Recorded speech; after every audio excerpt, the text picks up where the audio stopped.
So thank you so much, Karyn, for agreeing to join our sanctuary sessions. We're so excited.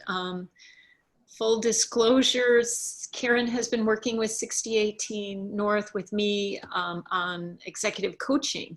And so she's been helping 6018 navigate through these times. And one of the things that we both realized that 6018 does is to help fill needs. And one of the needs that we noticed or that we saw with this time is the need for healing and for self-help and self-care. And an extension of that is today's session with Karyn to help us align better with our priorities and then our time management. And so Karyn, I think I'll just let you take over from here. We're really appreciative of your time. Yeah. No, I'm so glad to be here.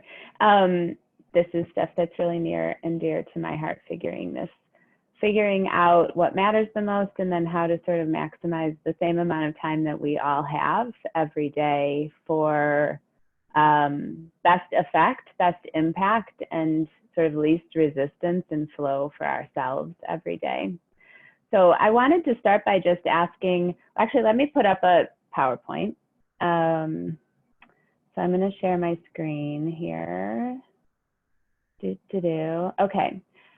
We are really a nice small group, which is great. And so we'll hopefully be able to have a little bit more conversation, recognizing that we're being recorded. And if that's not comfortable for you, that's fine. I'll improvise and just keep chatting away, but it is a nice invitation for us to have a more intimate conversation. So I wanted to start, I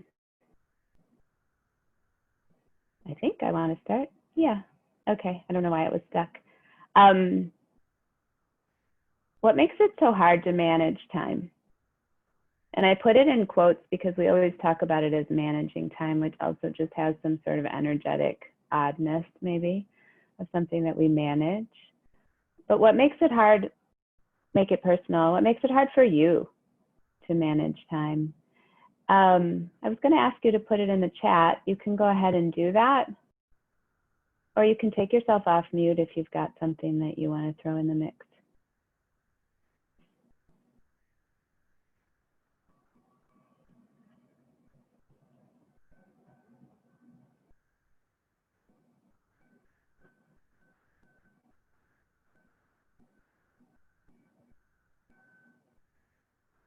Yeah, too many conflicting needs, so too many things on the plate. Perception of the varying speed. Interesting, I'm curious to know more about that. Too many ideas, overwhelmed with a number of things. Absolutely, it can feel like there's just a ton of stuff coming in at us, being asked of us, and maybe, Nathan, you can tell me if I've got this right, sort of our own view on whether something is easy, something is hard, something will take a long time, something will take a short time. Why time feels like it goes really fast sometimes and really slow other times. Is that part of it? We have the same amount of time, but when we are more aligned with what we're doing, we seem to have, it gets more expansive instead of scarce. Let's see this other one. It's hard to manage time because sometimes commit to too many things that all are equally as important. Okay, cool, we can talk about that. Or something else occurs, right, an interruption that derails your schedule. Nathan agreed with that. Okay, cool. So that's helpful to me. Even just talking about that, I'm wondering if it creates a little bit of, I don't know, time stress for you, just listing out the reasons why it's overwhelming. If it feels helpful to you to literally break that rhythm physically and stand up and kind of shake off what we just did, because I'd love for us to be in an energetically like open place, and talking about all the reasons why time can feel overwhelming or conflicted can start us off from a place that feels more limiting than open. So Nathan's maybe shaking right now, but he didn't want everybody to see, so that's awesome. Just releasing it all, and we'll keep going from there. My computer's a little finicky, so we'll see if we need to pivot out of here. Okay, so let's jump in, because I think it was Leah who talked about it can feel like there's a lot of things that are all really important. And so you can see right here on this slide, the starting point is knowing what's most important. I mean, in my experience, this is one of the biggest areas that gets us twirled around, is not being able to discern what is number one.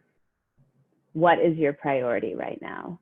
Because if every single thing that comes in during the day, and you guys listed that a lot of them come in, and of course they do, is important, or feels important, or might be a priority, we need to spend a disproportionate amount of time figuring out if it is in fact a priority or not. When I would argue that spending the time ahead to get laser focused and crystal clear on what is job one, what is the current priority, either for this year or for this quarter or for this month, the more clarity you have about that, the more you can use it for everything that comes in to sort of ask yourself, does it matter? Which one's first? Leah raised something important, a lot of things that are important. That's true,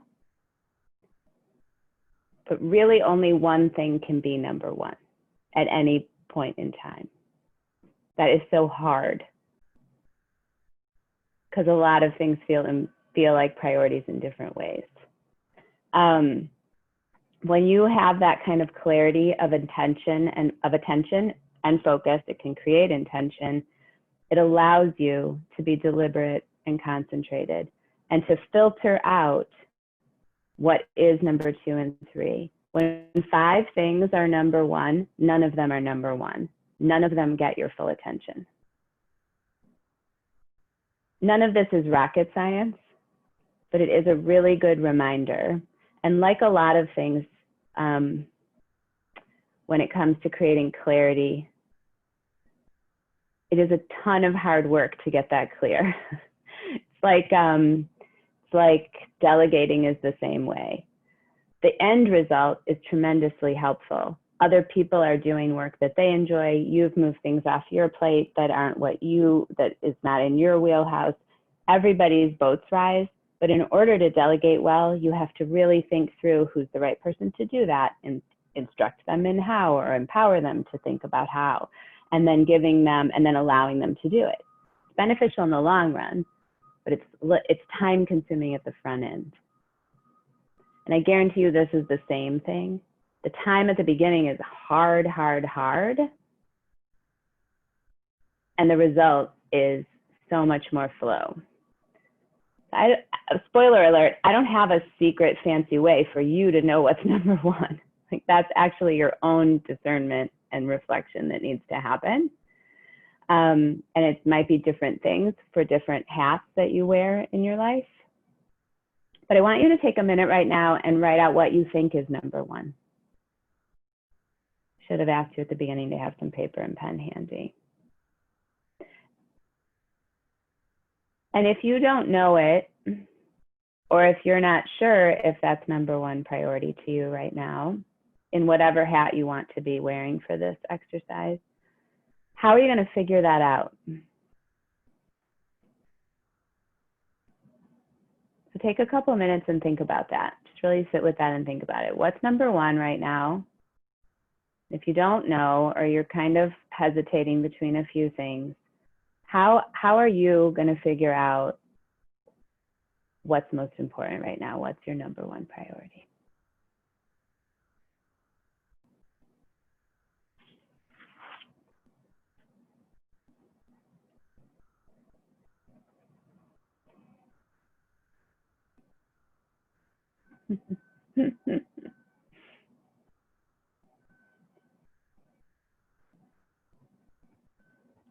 How long of a time frame is on your number 1 priority, Mary? Another few weeks, right? Oh, you're muted. Hang on one second. Can you unmute yourself for a sec? I need to get them done this week. Okay. Because for the small business payroll protection plan and things like that. Yeah. You have 2019 taxes done. Yeah.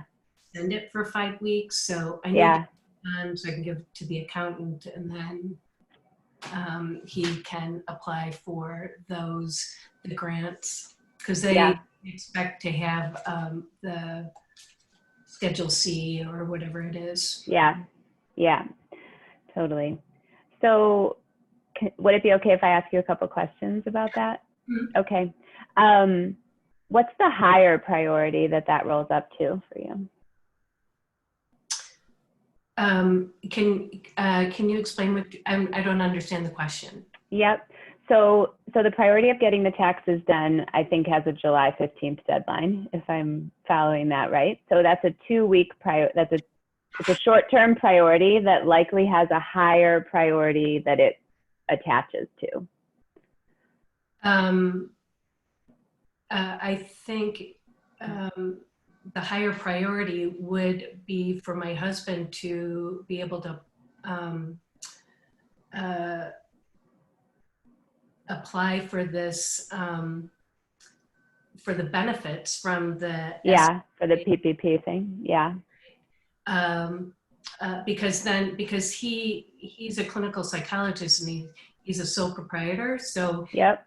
a lot of income for the first 3 months of the pandemic. So so as a sole proprietor, that also involves the home taxes. So he's ready. I'm just not ready. So. Gotcha. Yep. Okay.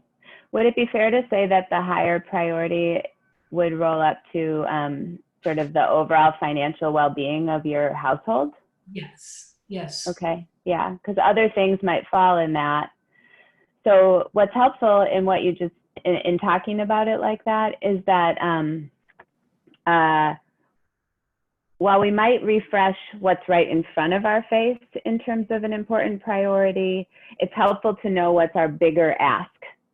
Mm-hmm. What are sort of our larger priorities that then many tasks or things might flow from. Right. So yeah, does that make sense? Mm-hmm. Mm-hmm. Yeah. I'm wondering, thank you. Thanks for letting me ask you some more questions about it. I'm wondering for anybody else, if you don't know your number one priority or if you have doubts, how might you figure that out?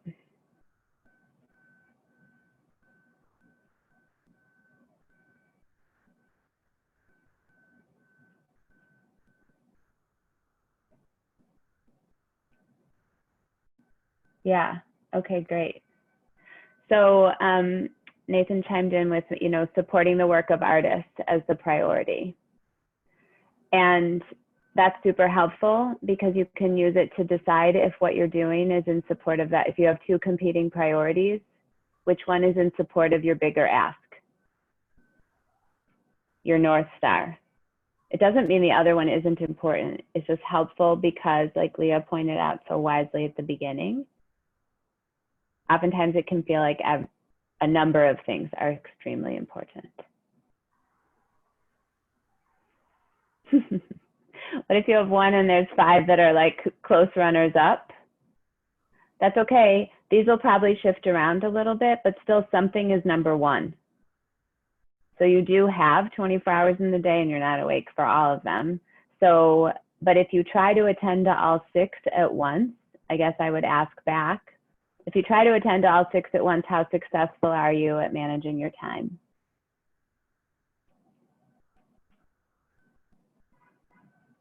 Trick question, maybe. It's harder, right? Yeah, it's harder. So it is just a sort of a personal challenge to ask yourself to get clear. Now, once you know what your priorities are, or what is number one at any given time, that doesn't mean that 2, 3, 4, or 5 won't rotate into the number one position. Like, you can refresh what matters most in a given time. There's no contract here that says you don't get to change them for, 6 months to a year. But right, if you're working on 5 things, it's hard to get anything done. Nothing gets completed. and you can still rotate out. So it's almost reminding yourself that like, I will be able to readjust these priorities. For now, however, this is where I'm focused. We know that what we put our attention on grows and gets advanced. When we scattershot our attention, we set ourselves up for a lot of frustration. So, okay. So this is hard. I guess that's the main thing. Maybe not a motivating thing to say early on. It's hard and unbelievably rewarding, because once you know that laser focus, a lot of the spin that you go through all day of where next to put your eyes or your brain or your heart or your attention, all of that time you get back. You might be able to get to 2, 3, 4, and 5 with the time you save by being more laser focused or more in support of one goal, like Nathan brought us to a higher ask. Make sense? Okay. I'm going to try to move us out of here. Something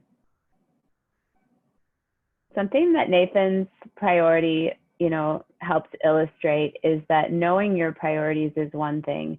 The ones that will feel stickier to you, more compelling, hold your attention longer and importantly, more easily for you are the ones that matter to you, where there's a level of emotional engagement in what you're talking about. So there must be something for Nathan in supporting the needs of artists, I'm guessing, that has some sort of emotional engagement to that. I could substitute his higher priority of his work with completing multiple tax returns. Were you to be an accountant, Nathan? And my guess is that while that might be your job, and you might be able to say that is my priority, is to complete 100 tax returns for our clients. If your value is around the accuracy of the tax return, you might get excited about framing it as such. If your values are connected to the customer service you provide to your clients in delivering the tax returns, that might help you cross that priority with more joy, I would say. If in Mary's case, the keeping her eye on the financial well-being of the household likely speaks to some value that Mary holds dear. Something about that, it's going to feel easier for her to be in pursuit of that when it's something she cares about. 6018 as an organization cares about identifying and filling the needs of artists, just like what Nathan said. And when that connects to the values of the people and of the organization, it's easier to hold that priority and to live that priority. Does that make sense? You can kind of feel it in your whole body. Your body actually gives you cues and clues about your emotional engagement to something. You can tell the tone of your voice might shift, the intensity of, I'm leaning forward as I talk about it. I obviously really believe in the power of this. If I tune into my body, it's telling me, the connectedness I'm feeling about making a difference for people and how they might live out their own dreams and priorities matters to me.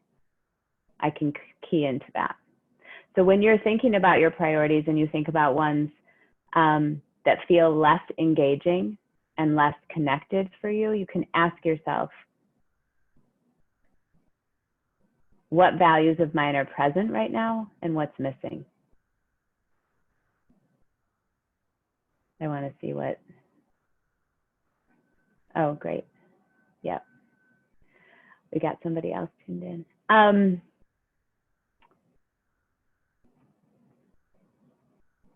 I'm curious if this is connecting for people, if this feels sticky for people.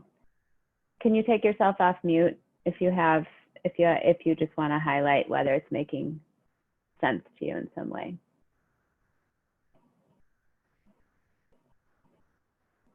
Yeah, thanks, Nathan. You can give a thumbs up too if you want. what I enjoy doing is making art and being creative. And Yeah. I just intensely dislike the business side of it. Yeah. I find that overwhelming. So, Yeah. to have to do both of those at the same time, I struggle with that. Yes. Yes. That makes sense. Is there something about the I mean, it is true. Well, this will come clear when I talk about some things that feel when things feel urgent or important, how they can be tricky to do. But what gets in the I don't want to drill too much into how you manage these things, Mary, but what can be interesting to think about is if the highest priority, I'll just imagine, is to creatively self-express your art and share it with others. There's elements of that involve some business activities, some more like administrative activities, and then there's elements that are probably the execution and delivery of the stuff you love to do all the time. And if you can find ways to connect the administrative work to the joy you feel in doing the creative work, sometimes it's by reframing, sometimes it's by just seeing that that's a values disconnect for you and honoring though that it is in pursuit of the higher idea. Sometimes it can be finding other people for whom that is super joyful and allowing them to be in their lane and you to be in yours. Sometimes it's just seeing it and knowing that and allowing you to release it and accept it. There may be some very real things you have to do in order to do the thing you love, and they're a part of the whole package. So for the days that we resist that idea and sort of say, oh God, I hate that part of it, it drags me down, it gets in the way of me doing my work, you can feel the sort of energy suck that provides, which is really different than saying, I understand why the administrative work doesn't light me up. It does, in fact, allow me to be creative. So I do need to do it. I can just reframe how I am in relationship with it. I wish I could give you a free pass that you never have to do any of the things that you don't want to do for anybody in this world. I do believe that there's a lot to be said for how you package something for yourself, energetically, physically, etc. Sometimes honestly just calling it out and saying, I see why this bugs me. It's a values mismatch to me. It's not what I would prioritize or connect to. So hopefully that's helpful. You know, an activity that you can do that's useful, let's just do it right now actually, is to, I'll put up a list, let me see if I can find it, of different values. Ideas that people hold dear, things that people care about. You know them likely for yourself. It can be helpful to just see a list. I'm gonna stop that share and just start another one real quick. Give me 1 second here. Here it is. Okay, can you guys see that?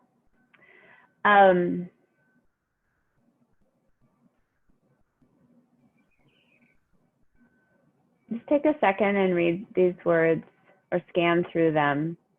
You'll know which ones really trigger for you in a positive way, really trip for you, really sparkle for you when you read them. And then you think, oh yeah, there's a lot of nice things on this list, by the way. A lot of things on this list will be like, oh, that's great. That's great too. That's great too. But there's some when you read them that you're like, ooh, I really, really connect with that as part of my core. I'll give you a sec to take a look.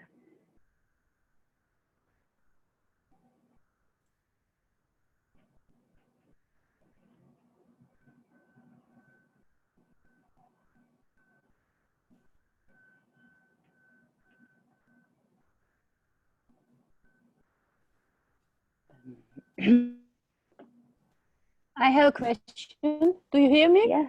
I do, yeah, go ahead. When you, You know what, now I can't, as soon as I said I could hear you, you're cutting in and out. yeah, my internet is very bad. Okay, we'll do our best. You mean it's like, this is something I need in my life, or this is something I really do every day in my life, who I connect to every day in my life? It's a great question. Well, it can be either or both, but I think it's more of the former, the things you care about the most. Something that's really, you know, the way I usually use this with clients is to say, how important are each of these ideas to you? And then the second question is exactly what you asked. How present is it for you? Okay. The gap between them creates a lot of learning. So you've asked a great question. Thank you. For these purposes right now, it's just to sort of introduce the idea that when we tune into the things we really care about and we try to always be aligning ourselves with those things to the degree that we can almost always find a way to shift a situation to be a little more aligned with what we care about. And when we do that, doing our work is easier, doing hard things is a little easier, more things become more enjoyable, more situations, more encounters, more conversations. Yeah. Did I answer your question? Yeah. Okay, great.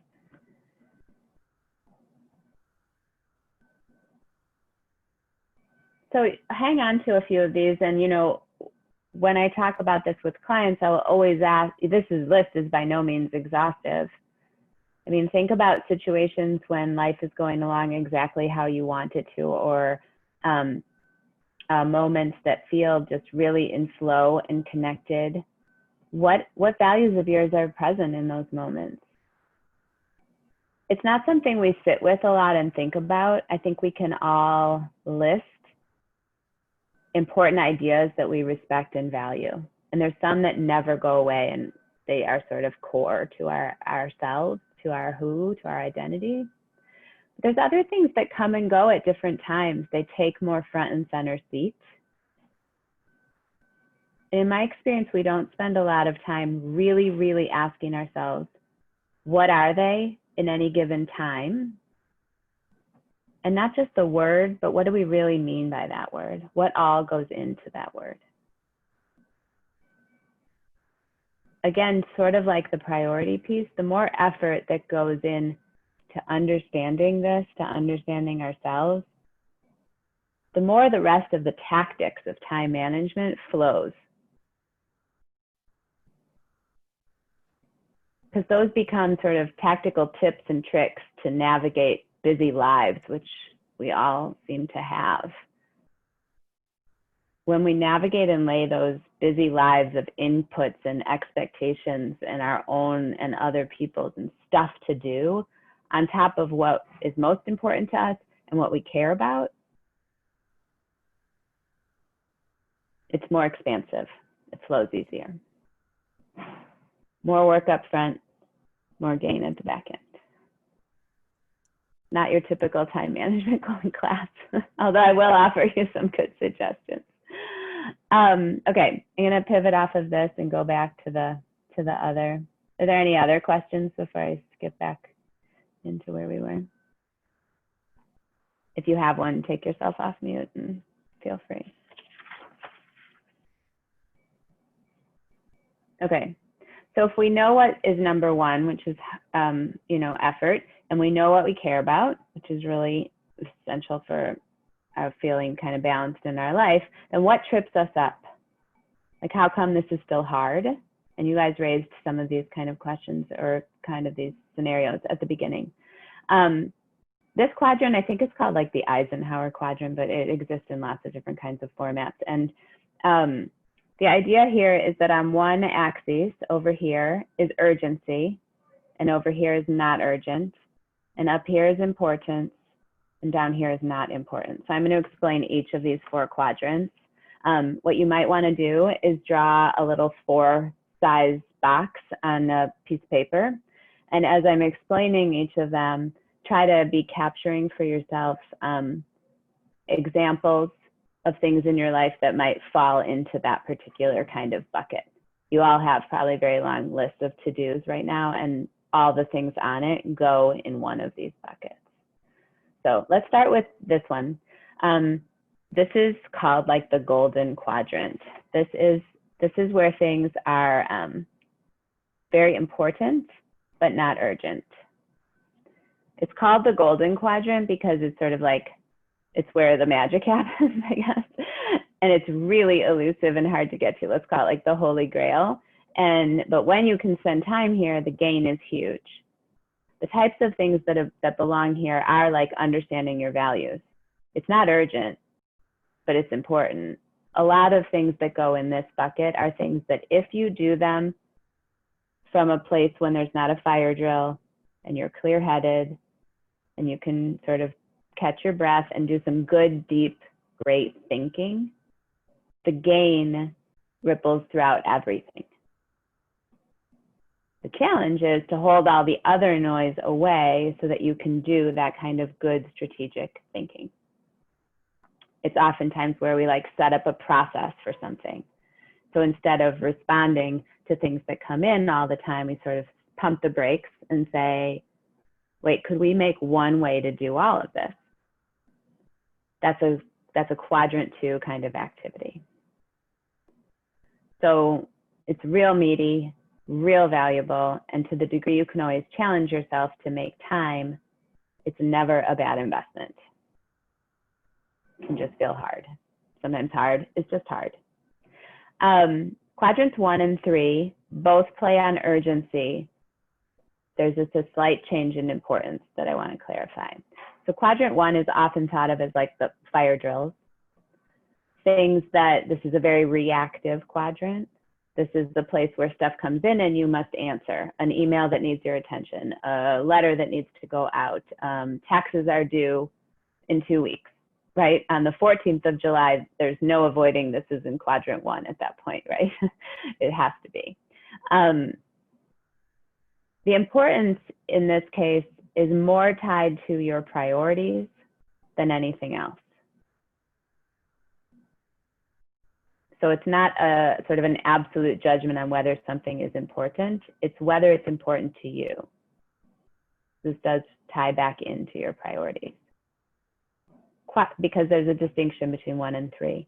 3 is urgent. It's got to be done. There's a deadline. Somebody's looking for something. Something must happen. But it's not important, which doesn't mean it's not important to the world or it's not of value. It means it's not on your priority list. Generally speaking, this is stuff that's important to someone else, some other thing, a funder's deadline. In fact, one could argue maybe like if it wasn't for your whole family, the taxes, Mary, but you were doing them for your husband, it might be here. Like it's important to him and his priority. It sounds like it's more intertwined than that, but if I can use it as a stretched example. But the priority would, it's really operating on somebody else's priority a bit. I saw you take yourself off mute. Did you have something you wanted to throw in? So number 3 then could be finishing up my husband's website. Yeah, totally. Well, I don't know, is it your priority? No, it's his. Okay, well then that's your answer. We all have a lot of those. It doesn't mean you're not going to do it. It just is helpful to discern. And do you like to, how do you feel about doing that project? Excited or less excited? No, I like it. It's okay. challenging. I like working, developing websites. And I've done a number of them. It's with a template-based program. Yep. Do not touch HTML coding. I've tried that. Yep, it's hard. Yep.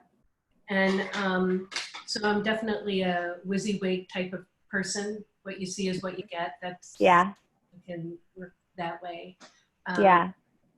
So, you know, for me, it's, I have this need to do my stuff, but then I can identify other people in my circle, in my family or friends who need help, and I'm happy to help them. But then that adds to the list of things that I need Yeah, to get right, right. And so that's where the tough questions come in, of which priority. And ultimately, we're all going to make choices around these quadrants. Like, the message leaving here today, I hope, is not like, know what's most important to you and only always do that at the expense of everybody else around you. But more a message of understand that you do always have a choice. Yeah. Yeah. You do always have a choice. So, and knowing when you're operating in, for others, when you're operating on someone else's priority, when you're honoring your own priority, each of them come with benefits. So it's really tuning into the choices that you're making and why you're making them. I think I saw a chat, but I missed it. I missed seeing it. So hopefully that's enough distinction about that one. That one can sometimes be a little bit more confusing. And then quadrant 4, well, we all play here because it's like, it can be a very helpful recharge kind of space. Quadrant 4 is when things aren't really urgent and they're not really that important. They're not your priority. They're not somebody else's priority. Oftentimes these are like time leaks or time wasters, right? Like, you go to look up something on the internet, and then inside of that website, there's something interesting, and you click on that, and then you click on something else, and you click on something else, and it's all interesting, but you're like 5 degrees away from the initial thing you went to look for.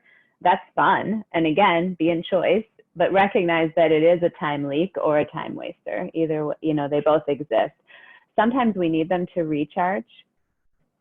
Staying in one lane for ourselves, like thinking really hard about something, or working emotionally with somebody for a long time, we might need to pivot and sort of show up in a slightly different way. And so sometimes, like I used to say, taking my dog for a walk is definitely a time waster, or is it honoring a value and a change for myself and my rhythm in the day, right? Was it breaking my rhythm when I would leave my job to go walk my dog, or was it an essential activity? Question, I don't know, but that's what that quadrant is all about. So I want to ask you, give you an opportunity right now to jot down some of the things that are swirling around in your own head. You guys talked about having a lot of competing needs coming in. So take a couple minutes and just dump the brain a little bit on a piece of paper of the stuff that's swirling around in there, the different inputs, the different expectations, the different things on your to-do list. And then see if you can figure out what quadrant they're coming from. So label them. You can just write an urgent and important, or just spend a couple minutes doing that. I'll take a look and see what's on here.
You may not have gotten everything out of your head, although that alone can be an amazing exercise, is to just like empty the system a little bit.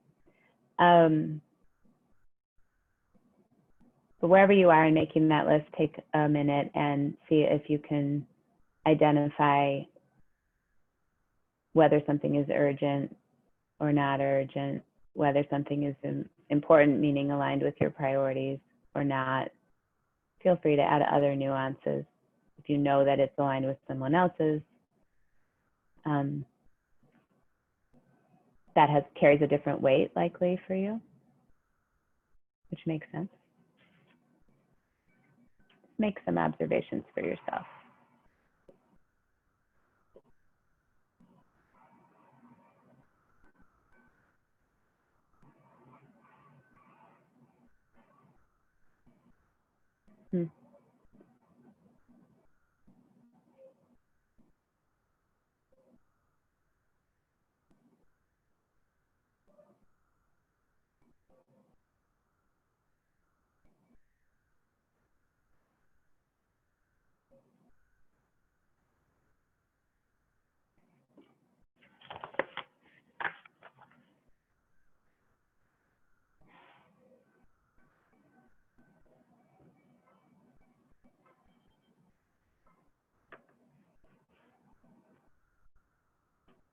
I wish we had so much more time together, so I apologize for moving you out of a reflective space sooner than might feel natural. I'm curious what you observed in doing that.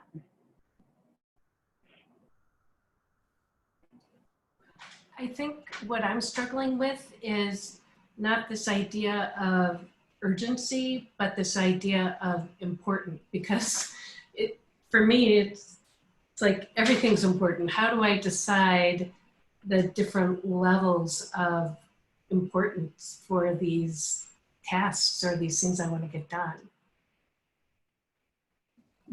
Yep. So kind of back to the beginning, right, of knowing what matters to you most right now. That's the filter. I have a question real Yeah. quick, actually. Go ahead. So something that I did as I was like writing down what goes into each quadrant for myself, like when I was writing down the stuff for quadrant 1, I had like a subcategory where, okay, within all of this stuff that is most important, here's what is most important for me to do immediately within that section. Like, would it get too complicated after that? Or like, would you say that, you know, having like this is number 1, and then this is like point A that I have to do first out of number 1, et cetera, et cetera. No, I think that's, I think that's helpful. First of all, I think whatever system works for you is the way to go, right? Fair enough. There will probably be a lot of things in one, especially the first time you do this, because there may be things in one, or what you may see are patterns. So you may pop a lot of things into one, and you may notice that a lot of them. Well, I was working with a client the other week, and you know, they were talking about a pattern of different tasks that pop up in a certain repetitive way. They would all fall in quadrant 1. The opportunity became to sort of zoom out and carve out some time to create a better system, which was a different quadrants activity. Does that make sense? Yeah. Yeah. So I'm not sure I would advocate for, like, on a daily basis looking at everything you need to do and assigning it to one of these quadrants. The idea right now is to look at everything that's zooming around and clogging up your brain, right?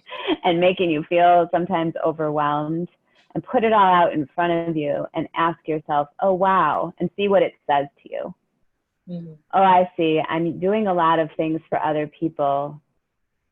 And is that okay, or is that not okay with me right now? You know, is that at the expense of or in support of something that I have said is my number 1 priority? Or you might see, wow, I am really procrastinating and distracted and down a crazy rabbit hole of quadrant 4 activities that aren't advancing the things I care about and that aren't urgent at all. How do I want to get a handle on that? It starts to help you just discern where the where the system is maybe overloaded or breaking down a little bit. Okay. Does that help?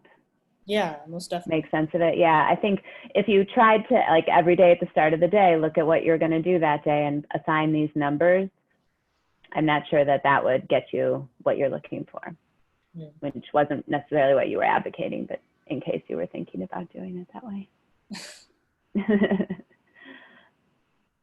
Most importantly, whatever helps you is what is the way to go.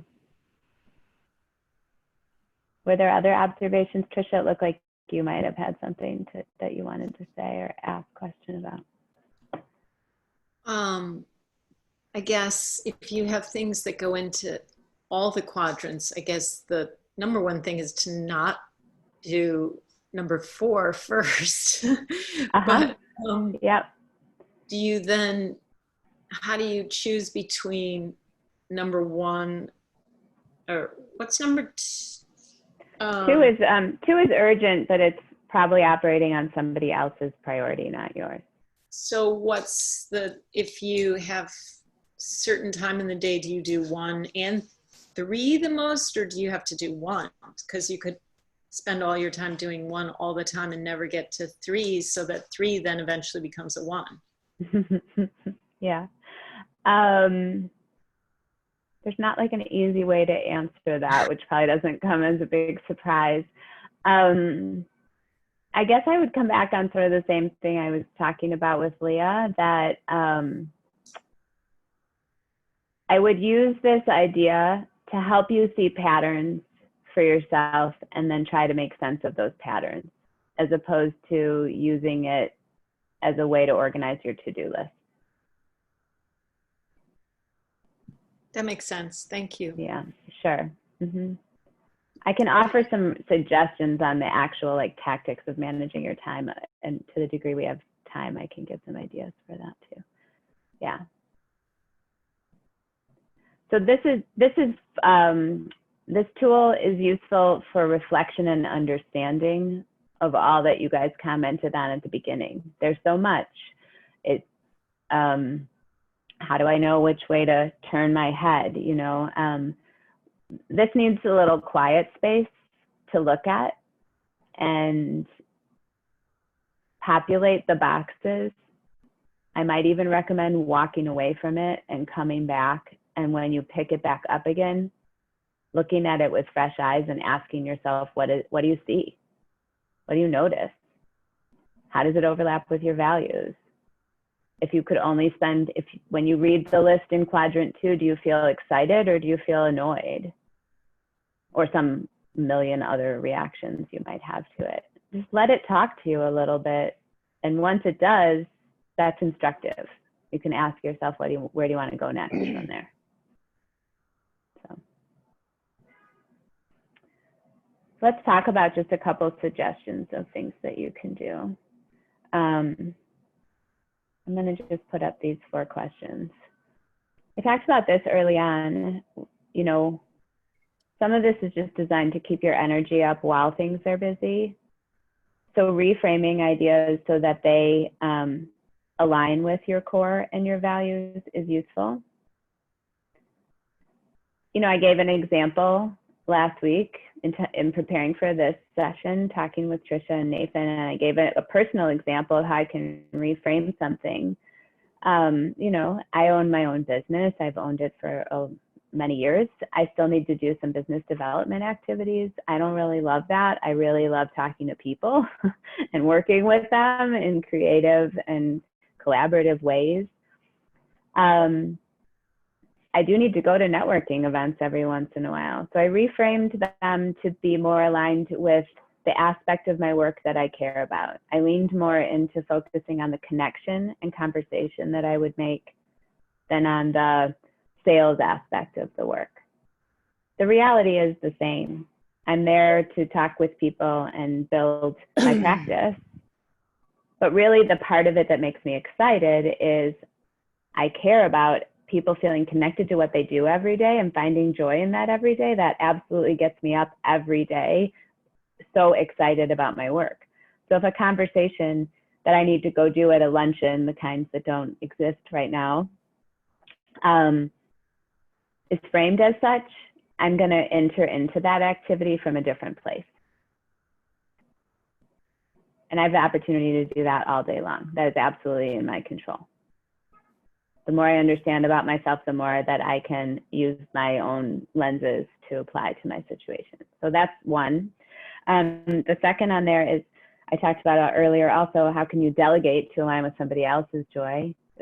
When you look at that list of things that you wrote out, then the parts that you think, I don't want to do that. I mean, I've worked with enough people in business for long enough to know everybody then next thing is like, I don't want to pass that crappy thing on to somebody else.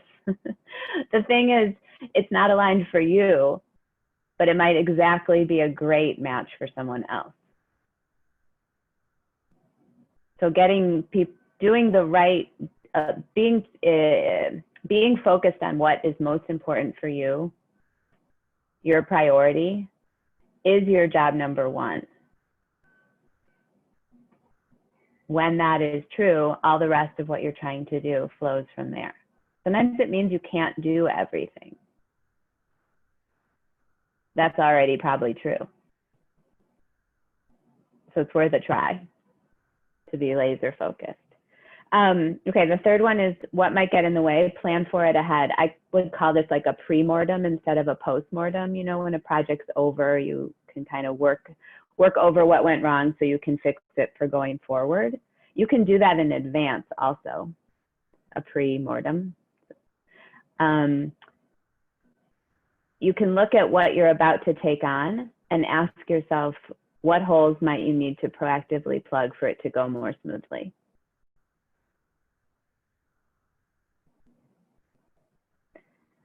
And when you find something on your list that says something like launch the new product or prepare for, I'll try to use an art example, although I don't know enough. Get the next show ready.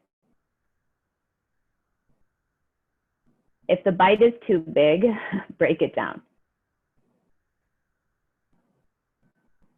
You can always ask yourself, what is my best first step on anything? If you think you need a 4-hour window to do something, it's too big, make it small. In this world, like, we rarely have 4-hour blocks of things, whatever time frame makes sense to you, but very large blocks of time. So make it small. The best first step might be to make that plan.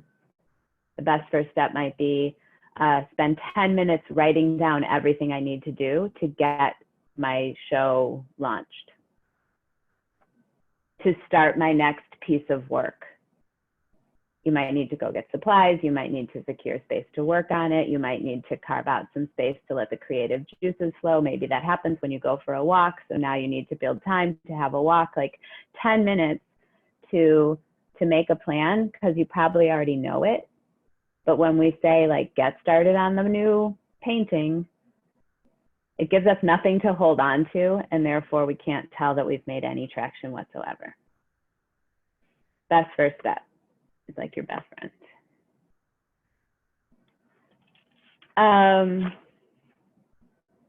Okay, I'm just cognizant of the time. I put this here because also think about your own natural rhythms. So we talked about the awareness of your values, and we talked about the awareness of knowing what's most important to you, for you right now, your priorities. Also know you, meaning, let me just pop these all up here.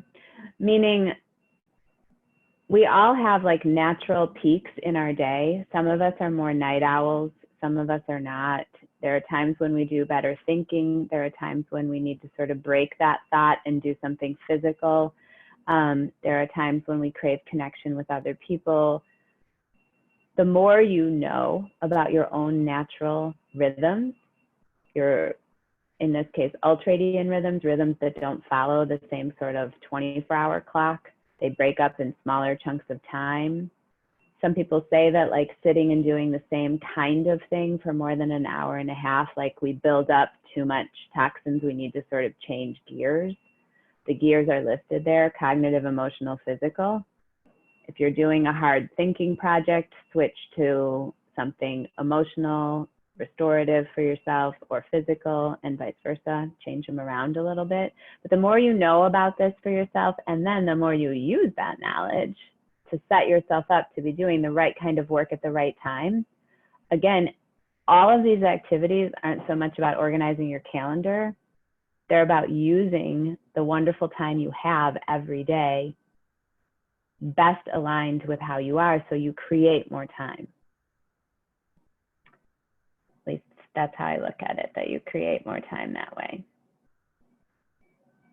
I know there was a little, whoops, there was a little chat thing. That my screen, the way it's laid out, I can't see it always all the time, so I apologize for that.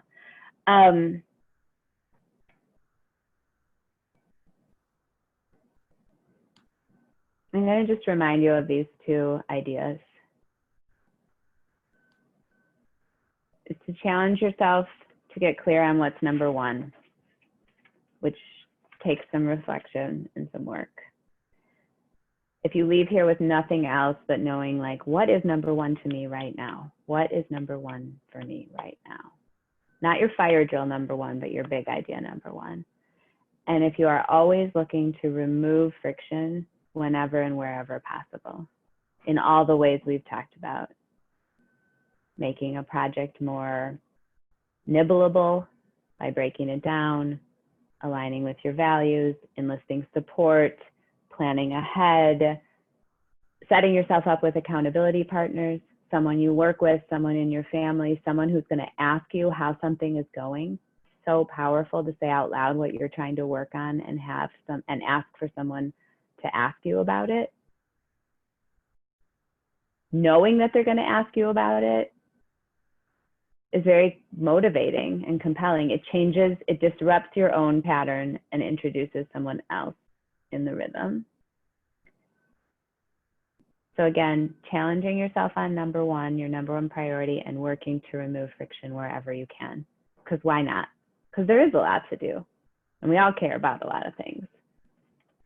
So to the degree you can make it easier on yourself, I would invite you to do that.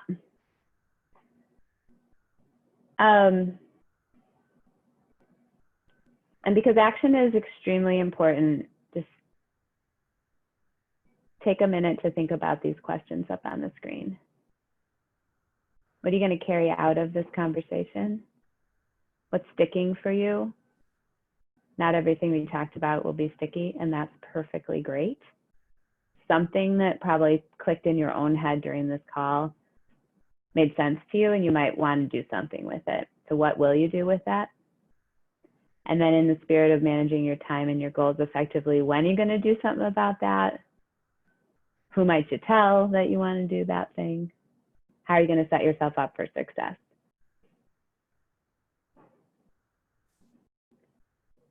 Karyn, there's a question in the chat about the power of habits. Like the 21-day kind of stuff. Practice. Where does the power of habits come into play with flow? Yeah, let me see. With priorities. Yeah. Well, for starters, I would ask,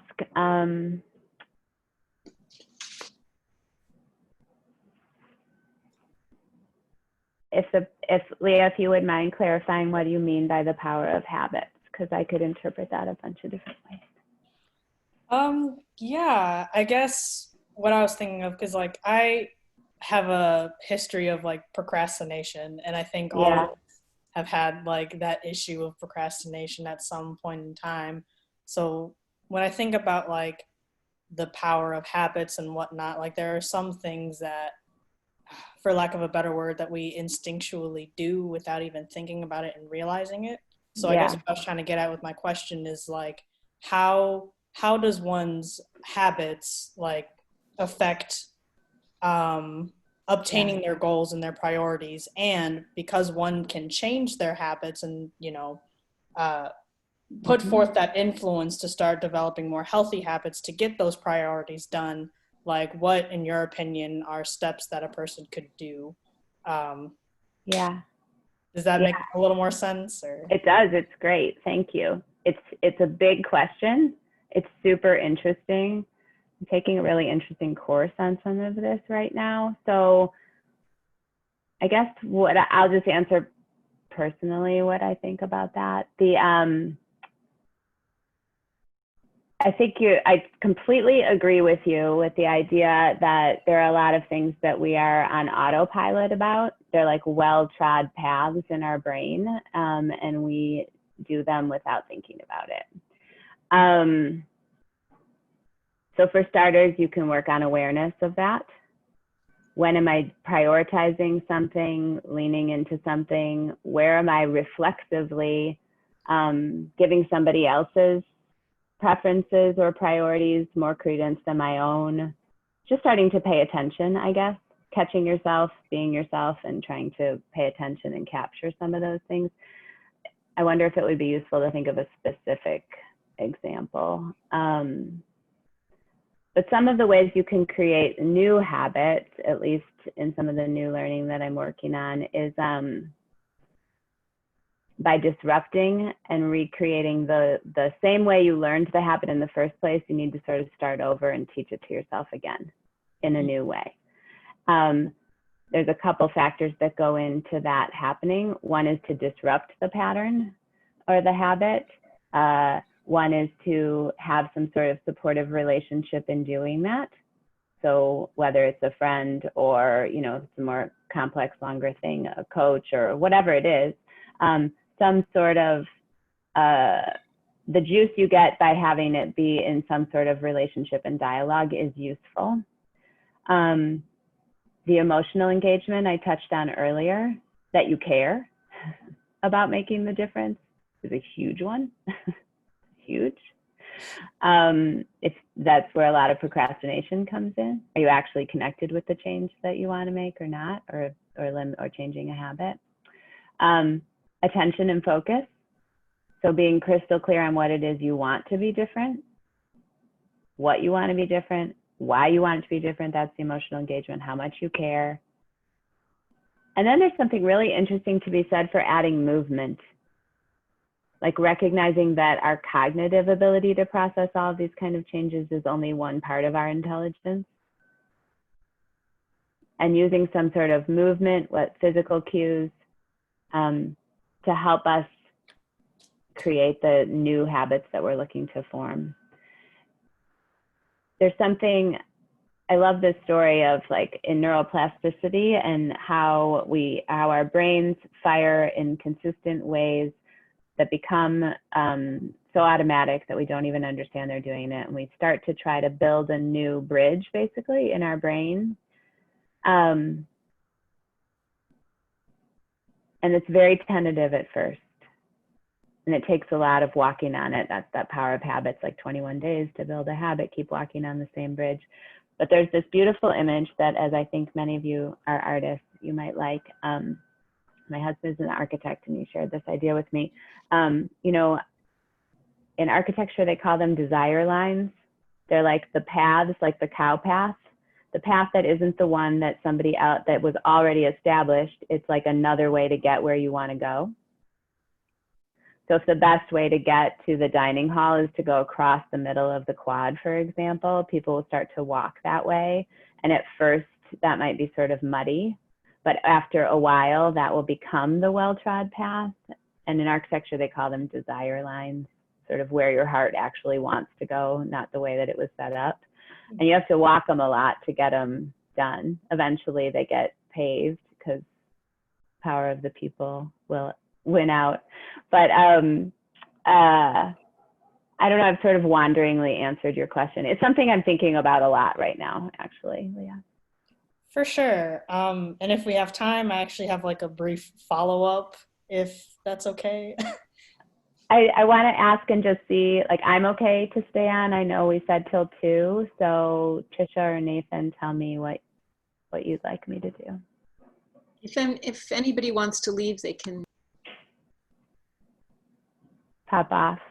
I'm happy to stay and answer any additional questions. Maybe Leah, hang for 1 second and let me just sort of say, you know, I hope that you've gotten, I hope that you have a takeaway that is of use to you in what we've talked about, that it's given you more to think about. And if it feels like, wow, I thought I was going to get a lot of concrete tactics and instead I just have more questions, then I actually feel like that's pretty good. Frustratingly, maybe, but I believe there's a lot that comes from your own reflection. So, so I wish you well, hanging out in those questions and having conversations with the different questions that were posed. And I'm happy to answer a couple other questions. It's fun. Go ahead, Leah. So I might be getting a little too deep and conceptual with this, so excuse me if I like confuse you. All right, I'll try to hang out with it. So as we were continuing to talk, I started thinking about, okay, well, how does like mental health come into play?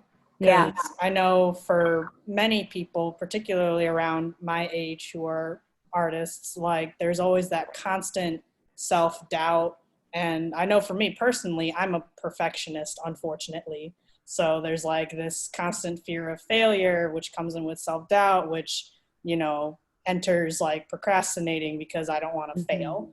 So Yeah. like how does that, I mean, I understand how that can affect getting tasks done and like a prioritizing because you have all this noise going around. How can one, in your opinion,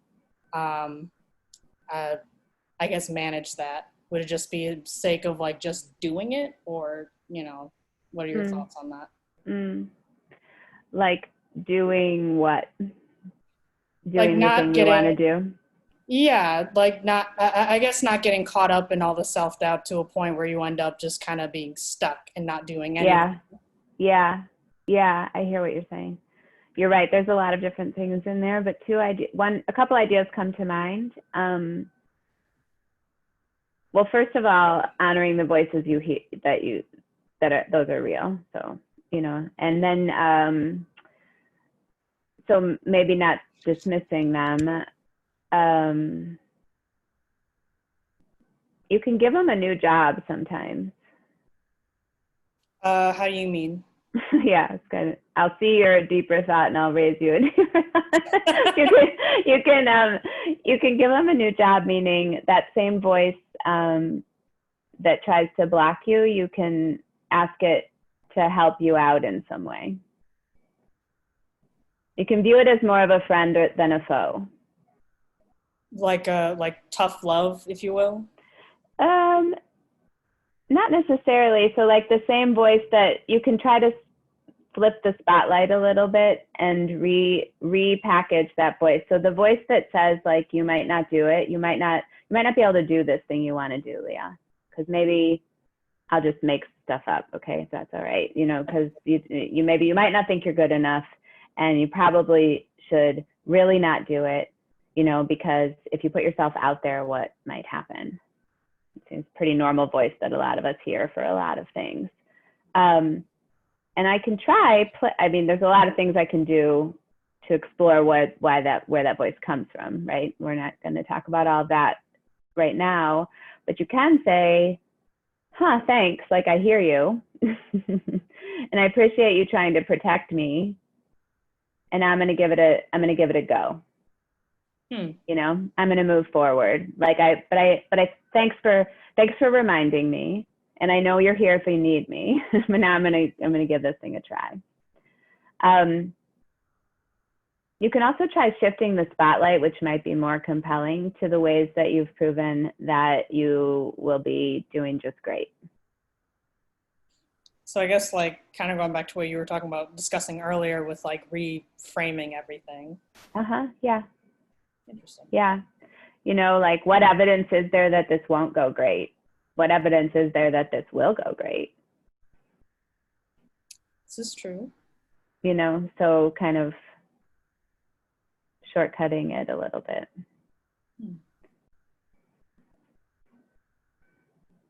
Here's 2 other questions you can play with. What's your highest dream for how it goes? And what's your greatest fear for how whatever it is you're trying to do goes? and which one of those is actually feels more real to you. So like what is the absolute best case scenario versus the absolute worst case scenario? Yeah. Hmm. It's like there are ways of creating like a little perspective, because we tend to make like a binary choice in our mind, and creating more of a continuum of idea. Hmm. You can't see my face, but I'm nodding. You're nodding. Okay. I heard a hmm. So, just sort of shifting yourself along that. But like the wisest way I could have answered this question is to ask you what's worked for you in the past. When have you been able to unstick yourself? When voices of doubt, which are always around, get in your way. Are you asking me, or is this rhetorical? Mm-hmm. Either way. I guess what's worked for me so far is to just kind of do it anyway and accept what happens. Yeah, okay. I mean, I was talking about your emotional engagement, or what you want. So really the wisest thing I can say is you know the way that works best for you. If you ask yourself that question, which we don't ask ourselves a lot. What's worked for me in the past? How could I even do more of that? Or what could I add to that might be powerful, or that kind of stuff. Yeah, hopefully this is helpful. Yeah, very. Thank you for entertaining that very conceptual question. Yeah, it's okay. It's fun. It's fun. Anything else? Thank you so much. Thank you so much. That was a lot of fun. This was awesome. Now, Mary, good luck with your taxes. I'm very invested now. I can't hear you. The hardest part was pulling all the papers together, because I put them all in a folder and then sorting through that. That was, I did that over the weekend. So now I'm just, adding them up into the computer. So yeah. Home stretch. Yeah, home stretch.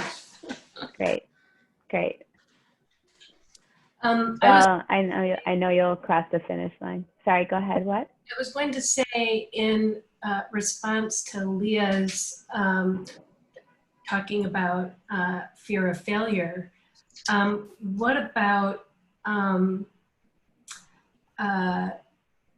fear of success? Because if you succeed, yeah, I mean that brings in a lot of responsibility and a lot of commitment. Yeah, totally. Are you really ready to take that on? And so then, are you self-sabotaging yourself by doing things that distract you from achieving what you really want to do? Yeah, great. It's a great observation.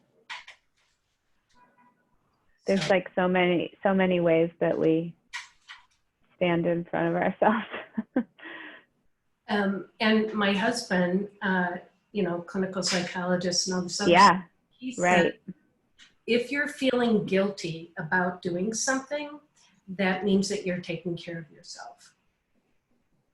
So if you, say one of your kids wants you to go pick them up, and you say, no, you can take the bus, but you feel guilty that you're not going out there to go pick them up, but because you're working on something, he says, always go for the guilt, don't go for the resentment. Nice. Yeah, it's such a good example, actually, because it's falling into that 1 or 2 bucket.